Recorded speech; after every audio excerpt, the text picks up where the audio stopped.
Hello, students. Good morning. How are you all? I hope you're all keeping well, right? Yes. Children, today I would like to say a story to you. Do you want to listen the stories? Yes. Do you love stories? Yes, you love stories. Then, today I would like to say a wonderful story to you. I have a beautiful story. So, now tell me how many types of stories are there, do you know? See, you might have seen number of stories like the talkative tortoise, the sun and the wind, Cinderella, Beauty and the Beast, the fox and the crane, the monkey and the crocodile. So these are so many stories you might have watched, you might have seen over the television, or you might have heard from your grandparents, friends, and teachers. Right? Yes. Okay, these are all wonderful stories. See, out of all these, I have read the story The Talkative Tortoise, The Sun and the Wind, The Fox and the Crane, The Monkey. Almost all the stories I know, children. Those are all very lovely stories. Yes? Very good, children. See here, today I am ready with a beautiful, interesting story. Shall we start the story? Yes, let us start. Right, children, in your textbook, up to now we have completed 2 lessons, right? And in your third lesson, there is a fantastic story, children. Yes, see, before going to the story, before I start the story, if you see here, right. So the stories, the list of stories just now what I have told you, here you see the talkative tortoise, the sun and the wind, Cinderella, Beauty and the Beast, Fox and the Crane, the monkey and the crocodile. These are all list of stories. Children, these are either fairy tales or tales of fables. Then you may get doubt, what is a fable story? What is a folk tale? What is a fairy tale?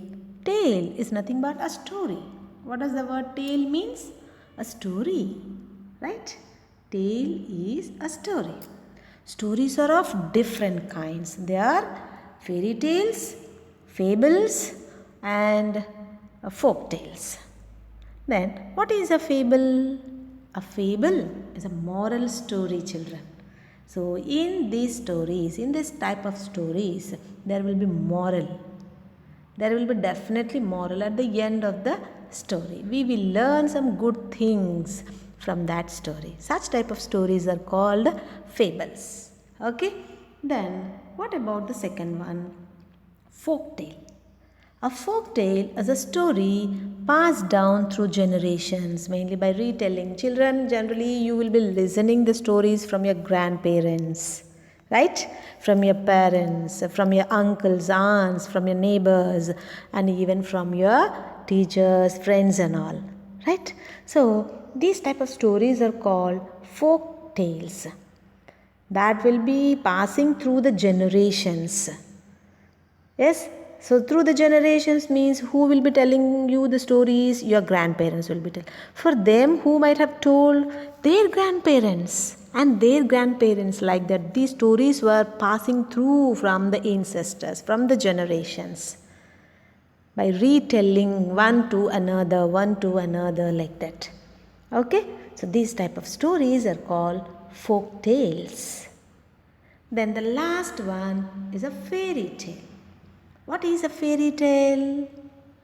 Yes, Cinderella is a fairy tale. Children, in the fairy tales, there will be fighting. These type of stories are full of magic. These type of tales are with full of magic, right?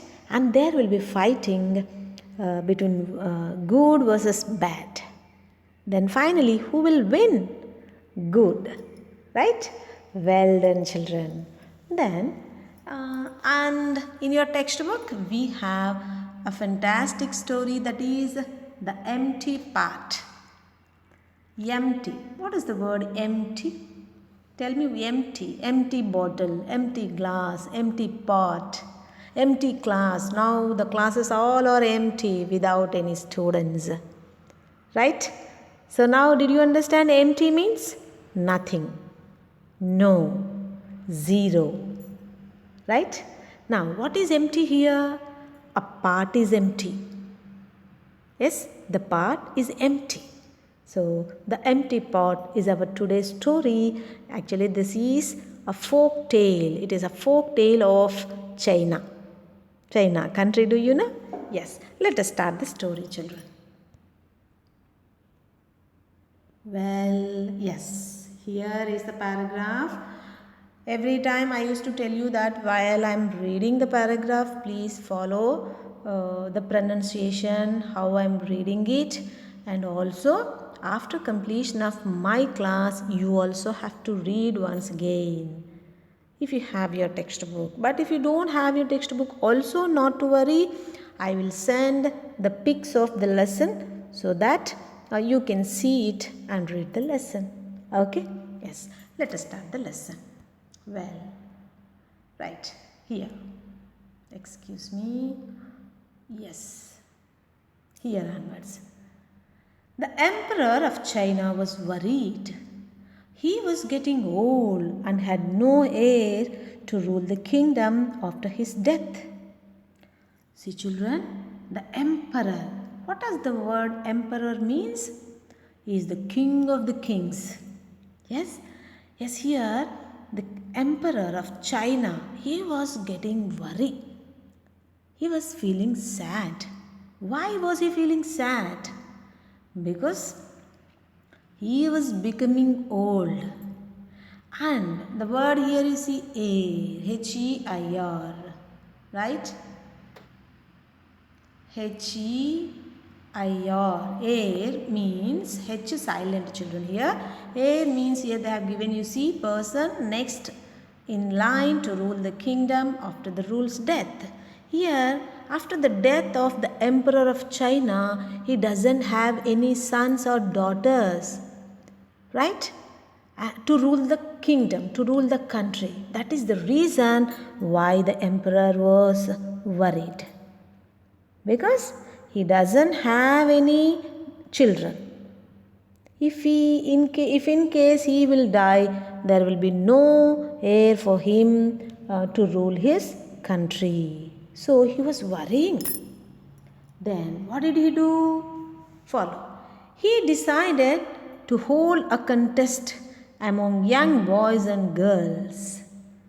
He declared that whoever would grow the best bean plant within 6 months would become the next emperor. Children, what a wonderful decision, children. He decided. What did he decide? He decided to conduct. Hold means conduct. What did he decide to conduct? A contest. Contest means competition. So the emperor was becoming old, and after his death there is no heir for him. He had no heir for him, so that he doesn't have any children, so that he decided to conduct a competition. For whom? He wanted to conduct a competition for young girls and boys in his kingdom. Right? Yes. What is the competition then? The competition is that whoever would grow among these young boys and girls, whichever the child, whichever the girl, whichever the boy will grow the best bean plant within 6 months. 6 months time will be given for each child. Okay? What they have to do within these 6 months? They have to grow a bean plant. Bean, do you know it is a kind of seed? Yes? So these children, they have to grow a bean plant within the 6 months. And he said that, see here, well, within the 6 months become the next emperor. He declared whoever would grow the best bean plant within 6 months would become the next emperor. He decided that within the given 6 months of time, whoever the child, girl or boy, will grow the best bean plant, that child or that boy or girl will become the emperor of this king, of this kingdom after me, he decided. That was such a nice competition, children. Right. So, they had to use royal seeds which would be distributed from the palace. Yes. And children, they should not take their own seeds. From where they have to collect the bean seeds?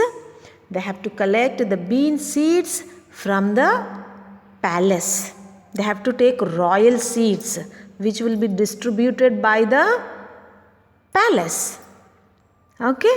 They should not take their own seeds. They have to come to the palace and they have to take the seeds, collect the seeds from the palace. Those are all royal seeds. Okay? Yes, that is the competition. Okay, children? Then move on to the next passage. Right. Yes, here it is. Is it visible to you? Well, right. In a village lived a young boy called Huyang. There was a small village, right? In that small village, who were living? A young boy. What was his name? Huyang. It is a folk tale of China, so their names are also different. Zing, Zang, Zing, Huyang, like that. Yes, so there was a small village. In that small village, there lived a young boy and his name was Huyang. Okay, yes. He was known to have a green thumb. What is this green thumb? Have a green thumb. Children, here this complete group of words is written in bold letters. Have a green thumb. It is an idiom. Okay, so it has a separate meaning, a special meaning. What is that? To be good at gardening. To be good at gardening means he knows how to grow the plants well. Yes, so Huyang was a young boy who was living in a small village and he was very good at growing the plants. That is why he was known as have a green thumb. Understood? Yes, continue. The best fruit and vegetables grew in his garden. Juicy melons, crisp cabbages and sweet peas. See, all the best fruits and vegetables were growing in his garden by Huyang. He was already known to have a green thumb. He was very good at gardening. That is why he was growing in his garden all the best fruits, all the vegetables. And how were they? They were like juicy melons, crisp cabbages and sweet peas. Yes? Yes. Huyang too went to the palace and brought back the little royal seed cupped safely in his hands. Right? Here, the young boy Huyang, who was living in a small village and who was very good at growing plants, has also gone to the palace. For what? To collect the royal seed. He also would like to participate in the contest and he also would like to grow the best bean plant so that he would become the emperor of the kingdom. Right? So he also went to the palace to collect the royal seed. And after collecting the seed, after bringing the seed, and he came home. How he was holding the seed? He cupped it safely in his hands. Cupped means covered. After taking the seed in his hands, he cupped the seed in his hands. He covered the seed safely in his hands. Carefully he brought the seed back to home. Then let us see in our next class whether this boy will grow the seed properly, which will be in the best plant or not in the further session. Okay, children, and these two paragraphs, pics will be sent to you and you just practice the reading of these paragraphs with the perfect pronunciation. Okay, bye children. God bless you.